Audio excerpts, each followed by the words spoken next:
Et puis, au Vietnam, il y a toutes les destinations de touristes, mais ça qui m'intéresse, l'empereur Bao Dai, il avait tous ces sites où il y avait ces villas, tous les villas de Bao Dai au Vietnam.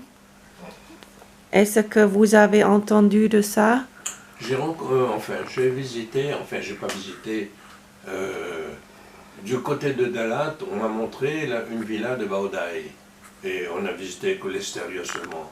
Parce que c'était repris par le gouvernement. Et ils faisaient je ne sais plus quoi dans ce village. Ils avaient mis ça à la disposition d'organismes pour la jeunesse vietnamienne, quoi. Hein. Mais j'ai pas eu l'occasion de visiter les villas que Sa Majesté Bao Dai avait à l'époque. Hein. Oui, parce que j'ai visité sur l'internet que il y avait beaucoup de propriétaires qui étaient à lui, qui maintenant sont des villas pour des touristes, des hôtels. Oui, oui, oui. On peut visiter, on peut tous regarder. En fait, c'était pas des villas qui lui étaient... C'était des villas qui étaient mises à sa disposition. Mais il n'était pas propriétaire de ces villas-là. Oui. Oui, c'est C'était à l'État, quoi.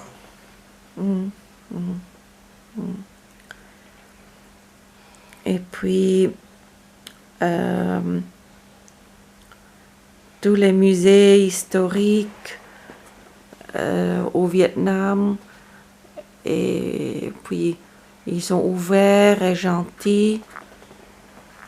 Non, effectivement, le Vietnam s'ouvrant, disons, au monde extérieur, ils ont une politique très affirmée d'ouverture, disons, où ils font une part belle au tourisme, quoi. Hein. Ils facilitent la venue des touristes, le confort des touristes. D'ailleurs, il y a, disons, de grandes constructions d'hôtels pour accueillir tous ces gens qui veulent venir visiter le Vietnam. Et ils sont sur, disons, une lancée, disons, très importante économiquement, parce que le tourisme reste, disons, quelque chose de très important au Vietnam. En dehors du commerce qui s'ouvre sur tous les secteurs d'activité humaine, hein, c'est un développement qui se poursuit beaucoup. Hein. Toutes les régions se développent.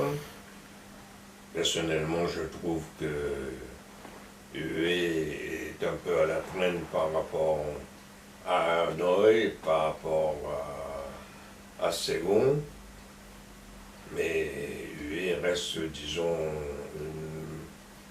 une belle cité touristique.